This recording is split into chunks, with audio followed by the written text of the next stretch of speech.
Hi ಎಲ್ಲರಿಗೂ ನಮಸ್ಕಾರ. ಎಲ್ಲ ಕಡೆ ಮಳೆ ಪ್ರಾರಂಭವಾಗಿದೆ. ಎಲ್ಲ ಕಡೆಯೂ ಮಳೆ ಅನಾಹುತಗಳು ತುಂಬಾ ಆಗಿದ್ದಾವೆ. ಆದರೆ ನಮ್ಮೂರಲ್ಲಿ ಆ ರೀತಿ ಆಗಿಲ್ಲ, ನಿಧಾನವಾಗಿಯೇ ಮಳೆಯಾಗಿದೆ.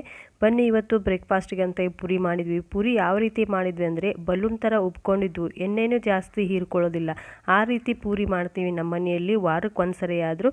ಇದ್ರ ಪ್ರೊಸೀಜರ್ ಏನು ಅಂತ ನೋಡೋಣ ಬನ್ನಿ. ನಾನಿಲ್ಲಿ ಒಂದು ಸ್ವಲ್ಪ ಮೈದಾ ತೊಗೊಂಡಿದ್ದೀನಿ, ಒಂದು 1/4 kg ಅಷ್ಟು. ಅದಕ್ಕೆ ಒಂದು ಸ್ವಲ್ಪ ಬಾಂಬೆ ರವಾನ ಸೇರಿಸ್ತಾ ಇದ್ದೀನಿ. ಬಾಂಬೆ ರವೆ ಸೇರಿಸಿದರೆ ರಬ್ಬರ್ ಥರ ಆಗೋದಿಲ್ಲ, ತುಂಬಾ ರುಚಿಯಾಗಿರ್ತವೆ. ಅದಕ್ಕೆ ರುಚಿಗೆ ತಕ್ಕಷ್ಟು ಉಪ್ಪು, ಒಂದು ಸ್ವಲ್ಪ ಎಣ್ಣೆ ಮತ್ತು ಒಂದು ಸ್ವಲ್ಪ ಇದಕ್ಕೆ ಸಕ್ಕರೆ ಸೇರಿಸಬೇಕು. ಸಕ್ಕರೆ ಸೇರಿಸಿದ್ರೇ ಎಣ್ಣೆ ಹೀರ್ಕೊಳ್ಳೋದಿಲ್ಲ, ತುಂಬ ಬಾಯಲ್ಲಿ ರುಚಿನೂ ಇರ್ತವೆ, ಎಣ್ಣೆನೂ ಹೀರ್ಕೊಳ್ಳೋದಿಲ್ಲ. ಪೂರಿ ತಿನ್ನಬೇಕು ಅಂದರೆ ಇನ್ನೂ ತಿನ್ನಬೇಕು ಅಂತ ಅನಿಸುತ್ತೆ, ಆ ರೀತಿ ಟೇಸ್ಟಿಯಾಗಿರ್ತವೆ. ಹೋಟೆಲ್ಗಿಂತನೂ ಜಾಸ್ತಿ ರುಚಿಯಾಗಿರ್ತವೆ ಅಂತ ಹೇಳ್ಬೋದು, ಎಣ್ಣೆ ಹೀರ್ಕೊಳ್ಳೋದಿಲ್ಲ ಅಂದ್ಬಿಟ್ಟು. ಇದನ್ನು ಒಂದು ಸ್ವಲ್ಪ ಹೊತ್ತು ನಾದ್ಬಿಟ್ಟು ಹಾಗೆ ಇಡಬೇಕು, ಮುಚ್ಚಳ ಮುಚ್ಚಿಬಿಟ್ಟು ಒಂದು ಅರ್ಧ ಗಂಟೆ ಅದು ಇಟ್ಟರೆ ಸಾಫ್ಟಾಗಿರುತ್ತೆ. ಅದ್ರ ಜೊತೆಗೆ ಇವಾಗ ಹೋಟೆಲಲ್ಲಿ ಯಾವ ರೀತಿ ಆಲೂಗಡ್ಡೆ ಪಲ್ಯ ಮಾಡ್ತಾರೆ ಅದೇ ರೀತಿ ಆಲೂಗಡ್ಡೆ ಪಲ್ಯ ಮಾಡೋಣ. ನೋಡಿ, ಇಲ್ಲಿ ಸಾಸಿವೆ ಜೀರಿಗೆ ಹಾಕಿಬಿಟ್ಟು ಎಣ್ಣೆಯಲ್ಲಿ ಉದ್ದಿನಬೇಳೆ ಹಾಕಿದ್ದೀನಿ. ನಂತರ ಕರಿಬೇವಿನ ಸೊಪ್ಪು ಹಾಕಿಬಿಟ್ಟು ಚಟ್ಪಟ ಅಂದಮೇಲೆ ಈರುಳ್ಳಿ ಉದ್ದಕ್ಕೆ ಹೆಚ್ಕೊಂಡಿರೋಂಥ ಈರುಳ್ಳಿನ ಕಟ್ ಮಾಡಿ ಹಾಕ್ತಾ ಇದ್ದೀನಿ. ಇದು ಒಂದು ಸ್ವಲ್ಪ ಹುರ್ಕೋಬೇಕು. ಅದ್ರ ಜೊತೆಗೆ ಮೆಣಸಿನ್ಕಾಯಿ ಹಾಕ್ಕೊಂಡ್ಬಿಟ್ಟು ಹುರ್ಕೊಳ್ತಾ ಇದ್ದೀನಿ.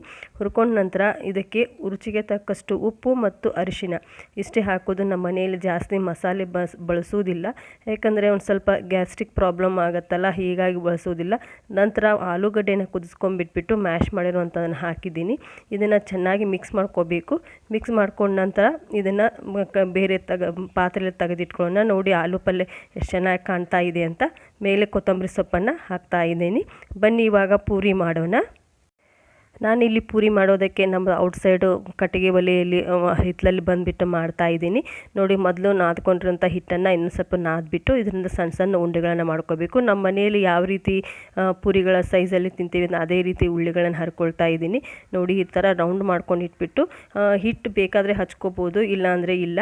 ಹಿಟ್ಟು ನೋಡ್ಕೊಂಡು ಹಚ್ಕೋಬೇಕು. ಹಿಟ್ಟು ಗಟ್ಟಿ ಆದರೆ ಹಿಟ್ಟನ್ನು ಹಿಡಿಯೋದಿಲ್ಲ, ಸಾಫ್ಟ್ ಆದರೆ ಹಿಡಿಬೋದು. ನಾನು ಎರಡೂ ಥರನೂ ಮಾಡ್ತಾ ಇದ್ದೀನಿ. ನೋಡಿ, ಇದು ಒಂದು ಸ್ವಲ್ಪ ಹಿಟ್ಟು ಬೇಕಾದರೆ ಅಷ್ಟೇ ಹಚ್ಕೊಳ್ಳೋದು, ಇಲ್ಲ ಅಂದರೆ ಇಲ್ಲ. ಈ ರೀತಿ ಹಚ್ಕೊಂಡು ಕಡಿಮೆ ಪ್ರಮಾಣದಲ್ಲಿ ಹಿಟ್ಟನ್ನು ಹಚ್ಕೋಬೇಕು, ಅಂದ್ರೇ ಎಣ್ಣೆ ಹಿಡ್ಕೊಳ್ಳೋದಿಲ್ಲ ಪೂರಿಗಳು. ಈ ರೀತಿ ಒಂದು ಸ್ವಲ್ಪ ಲಟ್ಟಿಸಿಟ್ಕೋಬೇಕು. ಎಣ್ಣೆನೂ ತುಂಬಾ ಚೆನ್ನಾಗಿ ಕಾದಿರಬೇಕು, ಅಂದ್ರೇ ಪೂರಿಗಳು ಉಬ್ಕೊಂಡು ಬರ್ತವೆ, ಇಲ್ಲಾಂದರೆ ಉಬ್ಕೊಳ್ಳೋದಿಲ್ಲ, ಎಣ್ಣೆ ಹಿಡ್ಕೊಂಡ್ಬಿಡ್ತವೆ ಪೂರಿಗಳು. ನೋಡಿ, ಈ ರೀತಿ ಹೆಚ್ಕೊಂಡು ಬಿಟ್ಟು ನೋಡಿ, ಎಣ್ಣೆ ಕಾದಿದೆ ಒಲೆ ಮೇಲೆ ಇಟ್ಟಿರೋ ಬಾಳಿಗೆಯಲ್ಲಿ. ನಾನು ಸಣ್ಣ ಬಾಳಿಗೆನೇ ಇಟ್ಟಿದ್ದೀನಿ ಮತ್ತು ಎಷ್ಟು ಕಡಿಮೆ ಎಣ್ಣೆನ ಹಾಕಿದ್ದೀನಿ. ನೋಡಿ ಯಾವ ರೀತಿ ಪೂರಿ ಉಬ್ಕೊಂಡಿದೆ ಅಂತ.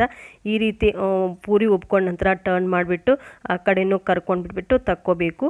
ಈ ರೀತಿ ಎಲ್ಲ ಪೂರಿಗಳು ಉಬ್ಕೊಂಡೇ ಬರ್ತವೆ. ಸರಿಯಾಗಿ ಎಣ್ಣೆ ಕಾಸ್ಕೊಂಡು ಇಟ್ಕೊಂಡ್ರೆ ಮತ್ತು ಸಕ್ಕರೆನ ಸೇರಿಸಿ ಹಿಟ್ಟು ನಾದ್ಕೊಳ್ಳುವಾಗ ಸಕ್ಕರೆನ ಸೇರಿಸಿದರೆ ಚೆನ್ನಾಗಿ ಪೂರಿಗಳು ಉಬ್ಕೊಂಡು ಬರ್ತವೆ. ನೋಡಿ ಯಾವ ರೀತಿ ಉಬ್ಕೊಳ್ತಾ ಇದ್ದಾವೆ ಅಂತ.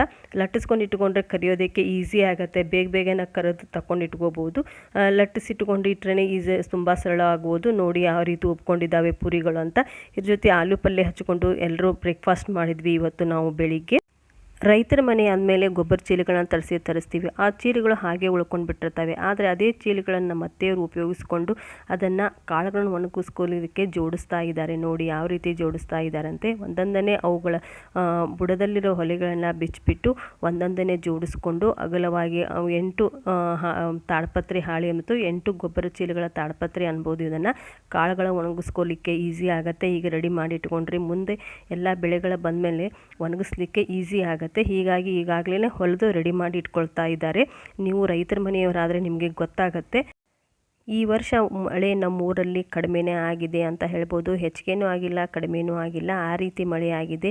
ದ್ಯಾಮಮ್ಮನ ಜಾತ್ರೆ ಪವಾಡ ಅಂತಲೇ ಹೇಳ್ಬೋದು. ತುಂಬ ಕಡೆ ತುಂಬಾ ನುಕ್ಸಾನ ಆಗಿದೆ ಅಂತ ಹೇಳ್ಬೋದು. ಈ ನೋಡಿ, ಹಿಂದಿನ ಸೈಡು ನಾವು ಅರಿಶಿಣದ ಅಗ್ಗಿಗಳನ್ನು ಹಚ್ಕೊಂಡಿದ್ದೀವಿ, ಬದನೆ ಅಗಿ, ಟೊಮೆಟೊ ಅಗಿ ಹಚ್ಕೊಂಡಿದ್ದೀವಿ. ಅವು ಬೆಳೆಯೋದಕ್ಕೆ ಇವಾಗ ಅನುಕೂಲ ಆಗಿದೆ ಈ ಮಳೆ ಅಂತ ಹೇಳ್ಬೋದು. ಹೋದ ವರ್ಷದ 1-2 ಅಗ್ಗಿಗಳನ್ನು ಹಾಗೆ ಇಟ್ಕೊಂಡಿದ್ವಿ, ಬದನೆ ಗಿಡಗಳನ್ನು. ಅದರಲ್ಲಿ 1-2 ಬದನೆಕಾಯಿಗಳು ಹಾಗೆ ಆಗಿದ್ದಾವೆ. ನೋಡಿ ಯಾವ ರೀತಿ ಕಾಣ್ತಾ ಇದ್ದಾವೆ, ದೂರದಿಂದ ತೋರಿಸ್ತಾ ಇದ್ದೀನಿ. ಇವತ್ತಿನ ವಿಡಿಯೋದಲ್ಲಿ ತೋರಿಸಿದಂಥ ಮಾಹಿತಿ ನಿಮಗೆ ಇಷ್ಟ ಆಗಿದೆ ಅಂತ ಅಂದ್ಕೊಂಡಿದ್ದೇನೆ. ಈ ವಿಡಿಯೋನ ಲೈಕ್ ಮಾಡಿ, ಶೇರ್ ಮಾಡಿ ಮತ್ತು ನನ್ನ ಚಾನೆಲ್ಗೆ ಸಬ್ಸ್ಕ್ರೈಬ್ ಮಾಡಿ. ಮತ್ತೆ ಮುಂದಿನ ವಿಡಿಯೋದಲ್ಲಿ ಸಿಗೋಣ. ಎಲ್ಲರಿಗೂ ನಮಸ್ಕಾರ.